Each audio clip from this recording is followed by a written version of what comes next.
आप सर का वेलकम करिए। आपके लिए सर हैं, मेरे लिए मेरा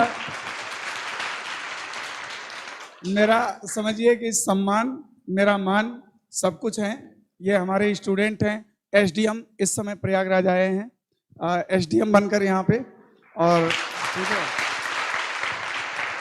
तो और 2 मिनट मैं चाहूँगा कि इसी संदेश से भी पढ़े हैं, तो आप इनके एक तरह से जूनियर हैं, तो आप देख लीजिए कि उत्तर प्रदेश की सर्वोच्च पद पर सर बैठे हैं इस समय, ठीक है। और इनके बताए गए रास्तों को आप अनुसरण कीजिए। आपकी तरह ये भी एसएससी की तैयारी किए थे, लेकिन बाद में इन्होंने साइड चेंज करके अपना पीसीएस क्लियर किया। वो भी एसडीएम, समझ रहे हैं, सबसे बड़ी पोस्ट होती पीसीएस की, ठीक है। तो 2 मिनट हम चाहेंगे कि संजीव जी थोड़ा सा अपनी कहानी को पीछे से बैक से लेकर फ्लैशबैक करके। सर का बहुत बहुत धन्यवाद और इस पूरी टीम का बहुत बहुत धन्यवाद। 2012 में जब ये नई नई कोचिंग बनी थी, संदेश सामने वाली बिल्डिंग में चलती थी, तब मुझे यहाँ पढ़ने का सौभाग्य मिला था। और आज यहाँ तक की जो भी जर्नी आई है, शुरुआत संदेश से ही हुई थी। क्योंकि अमूमन बच्चे ग्रेजुएशन करते हैं, अब तो थोड़ा सा ट्रेंड हो गया है कि प्राइवेट स्कूलों से नाम चलता रहता है, यहाँ तैयारी करते रहते हैं। तब बेसिक था हम लोगों का, जीरो था, मैथ जीरो है, रीजनिंग जीरो है, इंग्लिश जीरो है। क्योंकि आदमी ग्रेजुएशन ही करता है तो सब्जेक्ट के सिलेबस ही पढ़ने में वो उलझा रहता है, तो इन सब चीज़ों पे ध्यान नहीं जा पाता। तब हमने कोचिंग किया था और आज यहाँ जहाँ भी पहुँचे हैं उसमें इस पूरी टीम का बहुत ही सराहनीय योगदान है। ईसीएस आया, फिर उसमें सीसेट शुरू हुआ, और मतलब हमको बहुत ताजुब होता है कि अगर हम कोचिंग ना किए होते तो सीसेट ही नहीं निकल पाता।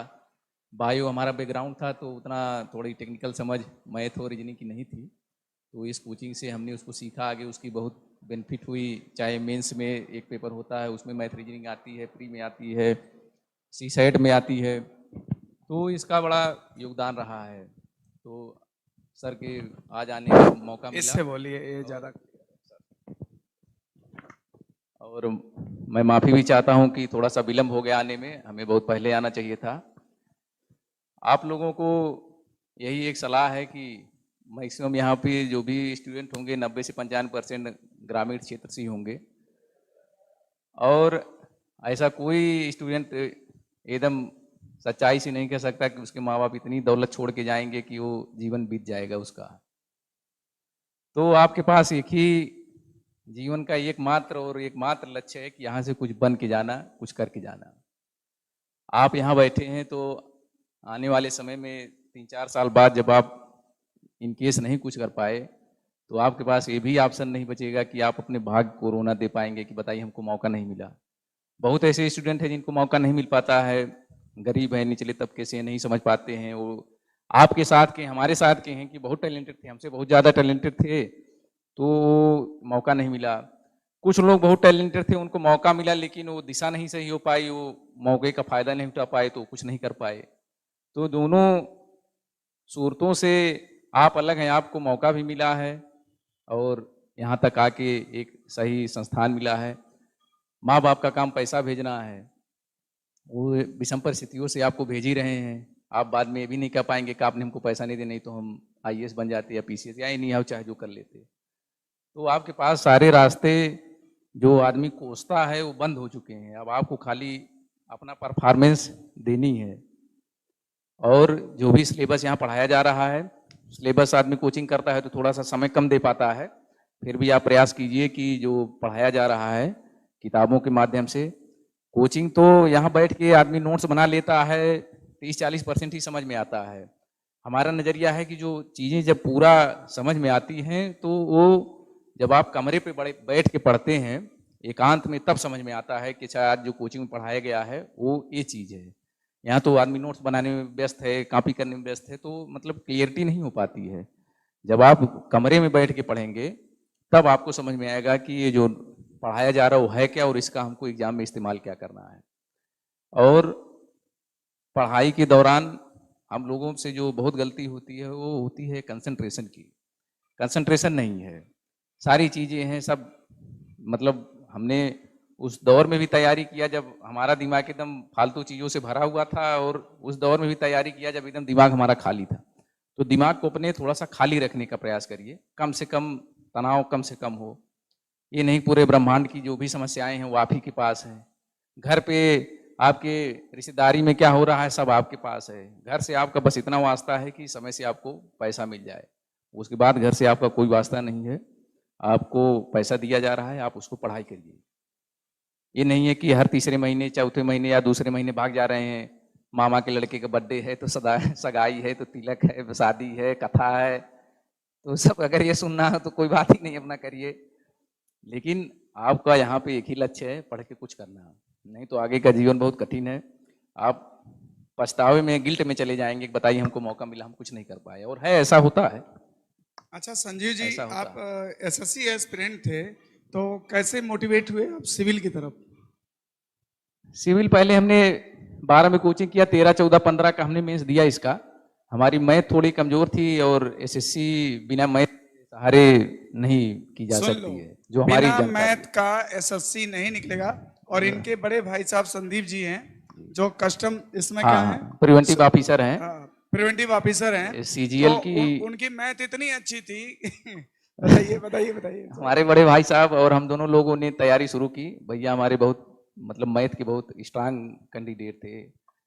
100 में आप चलिए कि 90-95% वो सवाल करते थे सही, एक आध दो माइनस मार्किंग हो जाए, मतलब 90 गुणे 2 180 नंबर उनके हमेशा आए, माइनस मार्किंग हटाने के बाद, जबकि मेंस वाला 1/3 चलती है शायद। जो क्लास छोड़ के निकल लेते हैं और सुन लें कि अगर एसएससी में नौकरी लेना है तो मैथ्स को आपको, देखिए ठीक है इक्विवेलेंट उतने ही मार्क्स आपको रीजनिंग दिला रही है, मैथ्स दिला रहा है, इंग्लिश दिला रहा है, लेकिन मैथ्स आपको मजबूत करना पड़ेगा, ये इसका मेन है।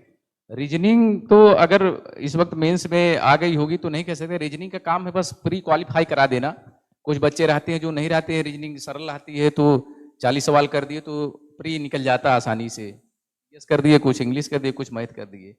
लेकिन मैथ सारे सब्जेक्टों का भगवान है, बिना मैथ के एसएससी की परिकल्पना कर पाना बहुत मुश्किल है। तो हमारी स्ट्रांग नहीं थी, भैया हमारे करते थे। तो 2015 में प्रिवेंटिव, पहले टैक्स असिस्टेंट हुए 2014 में, उसके बाद प्रिवेंटिव ऑफिसर हुए। तब पोस्टें बहुत आती थी, सीजीएल की top post income tax inspector, examiner, उसके बाद प्रिवेंटिव ऑफिसर का ही नंबर लगता है, कस्टम ऑफिसर जिसको कहते हैं, सफ़ेद वर्दी मिलती है सबको बंदरगाह पे। तो हमने 2014 में जब हमें लगा कि नहीं हो पाएगा तो हमने फिर पीसीएस देना शुरू किया, क्योंकि अपनी थोड़ी सी ताकत भी पहचानना जरूरी कि आप किस एरिया में बेस्ट हैं। हमने ग्रेजुएशन यूंग क्रिश्चियन कॉलेज से किया था, इलाहाबाद में है ही, वहां से हमने पढ़ा था। तो मैथ अच्छी ना होना भी आपके लिए मैं पॉजिटिव वे में देख रहा हूँ जी, एकदम। अगर वो अच्छी होती तो हो सकता है क्लर्क बना के रोक देती, एकदम टैक्स असिस्टेंट बन के रहते है कि नहीं? तो हाँ, ये सही बात है। देखिए, जो चीजें जीवन में घटित होती हैं उनका कहीं ना कहीं कनेक्शन होता है। आप कहीं फेल हो रहे हैं 2 नंबर से, हमने बहुत एग्जाम दिया, एसडीएम बनने के पहले छोटे छोटे एक भी एग्जाम नहीं बचा जो हमने नहीं दिया, लेखपाल का दिया, सेक्रेटरी का दिया, जो भी ये आयोग SSSC कराती थी या सीजीएल कराती थी। तो नहीं होना भी थोड़ा सा क्षणिक रहता है, लेकिन अगर आप एग्जाम के नजदीक जा रहे हैं, उसका सबसे बेस्ट पॉइंट ये है कि अगर आप एग्जाम के नजदीक जाके फेल हो रहे हैं, बहुत पॉजिटिव साइन है कि आप मतलब उस तैयारी आपकी उस दिशा में बढ़ रही है, आप मतलब एक कदम एकदम नजदीक जा रहे हैं, और सिलेक्शन जो होगा तो अच्छा होगा, उसमें बहुत घबराने वाली बात नहीं है। सवाल ये है कि आप कितने नजदीक जा रहे हैं। 2-3 प्रोसेस होता है, कंसर्न कमी रहती है, नहीं समझ मिलता है, लेकिन कहीं फेल हो रहे हैं तो इसका मतलब ये नहीं है कि वही जिंदगी है। ये उससे अच्छी बात ये है कि आप ये देखने वाली बात है कि हम मतलब एग्जाम के करीब जा रहे हैं, इसका मतलब हम सिलेबस पकड़ रहे हैं, तो सिलेक्शन तो होगा ही, आज नहीं तो कल होगा। उसमें एग्जाम को लेके बैठने की जरूरत नहीं, रिजल्ट आए, आप देख लिए, अपनी कमियां देख लिए, हाँ ये सवाल हो सकते थे, ये सवाल नहीं हो सकते थे, जहां कमी है बस उसके 1-2 दिन में अगले एग्जाम की तैयारी शुरू करिए। हम लोग सुबह अभी ऊपर वाले क्लास में मैंने आपका स्पीच सुना, जो आज के जो युवा हैं और आज के जो स्टूडेंट हैं, इनकी जो सबसे बड़ी समस्या जो मुझे समझ में आती है, अभी आपने ऊपर थोड़ा सा इंडिकेट किया भी था, तो मुझे ऐसा लगता है कि आजकल ये बदलते परिवेश में अनचाहे रिश्तों को टाइम देना बंद कर दीजिए। सर ने ऊपर अभी बोला था कि अनचाहे वो किसी भी प्रकार के रिश्ते हों जिसमें अनावश्यक रूप से आपका समय बर्बाद हो रहा है, वहां पर अपना समय देने बंद कर दो, अन्यथा नहीं होगा कुछ भी। सर की तरह अगर पोस्ट पाना है, मतलब कहने का मतलब है दिमाग को अपने रिलैक्स करिए, जो पढ़ाई पे ध्यान है। क्योंकि आप जब सीरियस होके जैसे पढ़ने बैठते हैं कुर्सी में पे, तो 20 प्रकार के काम याद आते हैं, 20 प्रकार के कहानी याद आती है, तो वो नहीं होना चाहिए। उसका रीजन है कि हम उलझे हुए हैं। जब दिमाग रिलैक्स हमारा रहेगा, कोई प्रकार का झंझावात टेंशन नहीं, नहीं तब आपको रहेगा। पढ़ाई रहेगी। जी, जी। और टेंशन नहीं रहेगा तो आपको नींद भी आएगी, आप पढ़ेंगे भी। अब और पता लगा आपकी कि ही आपके घर परिवार से कोई टेंशन नहीं है, आप पता लगा कि चौराहे का टेंशन लेके दिमाग में बैठे हैं, है ना? तो हाँ, वही कहीं चीज है। और का टेंशन, तो इफेक्ट तो कहीं ना कहीं आप हैं। तो पढ़ेंगे क्या जब आप तनाव में रहेंगे? तो फिर कहाँ पढ़ाइए? आपके जीवन का इस वक्त एक ही मकसद है कि यहाँ से कुछ लेके जाना, कुछ बन के जाना। नहीं तो बेइज्जती तो ऊपर से होगी ही। गांव परिवार में लड़के हैं, शादी होना मुश्किल हो जाएगा। हम लोग जब पढ़ते थे छोटे छोटे, तो हमारे पिताजी कहते थे कि मतलब इतना तो पढ़ लो, कम से कम शादी तो हो जाए। तो आप लोगों को शादी होना बड़ा मुश्किल हो जाएगा अगर नहीं अरे कुछ कर कितने पाते लोग तो। इसमें ऐसे ही आए होंगे, खाली इलाहाबाद है, हाँ, शादी वादी तय हो जाए तो फिर चले आपको हम। नहीं, पहले का समय था सर, पहले हो जाती थी, अब वो भी नहीं होती है। तो मतलब आप अपने लिए पढ़िए कि आपको जीवन में कुछ करना है, किसी के लिए नहीं। शादी ब्याह, माँ बाप, परिवार, समाज सब सेकेंडरी है। पहले आप अपने लिए पढ़िए कि आप अपने जीवन में कुछ कर पाएंगे तो सबके लिए कुछ ना कुछ कर पाएंगे। आप ही कुछ नहीं कर पाएंगे तो अब क्या नाम है, आगे कुछ नहीं कर पाएंगे। और कोई आपका साथी नहीं है, आपका सिलेक्शन हो गया वही आपका साथी है। बाकी ये जो माया जाल फैला हुआ उसका कोई मतलब नहीं है। वो समय का है, अच्छा लगता है, आदमी उसी मुलझा रहता है। लेकिन आप उतना सारी चीजों को देखिए, हमारा मतलब हमारी जिंदगी का भी यही नजरिया रहा जब हम लोग तैयारी करते थे। आप सबके लिए समय उतना ही निकालिए जितना आपका पढ़ाई लिखाई का समय एकदम सफिशियंट, 8-10 घंटे या जितना उस समय की मांग है। एग्जाम रहता है तो आदमी 10-12 घंटे पढ़ता है, एग्जाम नहीं रहता है, तैयारी में रहता है तो कम पढ़ता है। पहले आप अपना समय और अपना दिमाग, अपना समय अपने लिए पहले सुरक्षित रख लीजिए। उसके बाद समय बचता है, जो आपको अच्छा एक लिमिट वे में अच्छा लगता है वो आप करिए। उसमें कोई जीवन है तो आदमी रोक भी नहीं पाएगा, ना हमारे कहने आप रुक पाएंगे और ना किसी कहने वो रुक पाएंगे, वो रुक नहीं पाएगा। लेकिन उसमें ये एहतियात रहे कि आपका जो समय है पढ़ाई का, उतना समय और दिमाग को अपने लिए किसी और के लिए नहीं, अपने लिए बचा के रखिए। और सिलेक्शन लीजिए, सब अच्छा है, सब कुछ अच्छा है। वहां से यहाँ आने में बहुत समय लगता है और बहुत मेहनत लगती है, नहीं तो दूरी तो 2 ही कदम की है, लेकिन यहाँ आने में बहुत मेहनत है। तो आप जब तक अपना 100%, और सबके अंदर ताकत होती है और ईश्वर ने सबको लिए कुछ न कुछ अच्छा लिखा है। हम लोग जब कुछ नहीं पढ़ते थे तब भी हमने देखा, और जब हमने बहुत पढ़ा तब भी देखा, तो एहसास यही हुआ कि हम लोग लापरवाही किए। कमजोर होना और लापरवाह होने में अंतर है। एक आदमी होता है इतना मेहनत पढ़ रहा है, उसका बैकग्राउंड नहीं है। एक होता है वो कर सकते हैं लेकिन मौज कर रहे हैं, कोई चिंता नहीं उनको अपने परिवार कैरियर की। तो लापरवाह मत बनिए। अब ये समय चला गया है, यहाँ से इंटर तक रहता है आदमी, चाहे जो करता है समझ में नहीं आता, लेकिन अब आप तैयारी में आ गए हैं तो लापरवाही छोड़ के थोड़ा सा आप ध्यान देंगे तो सारी चीजें आपके कंट्रोल में रहेंगी।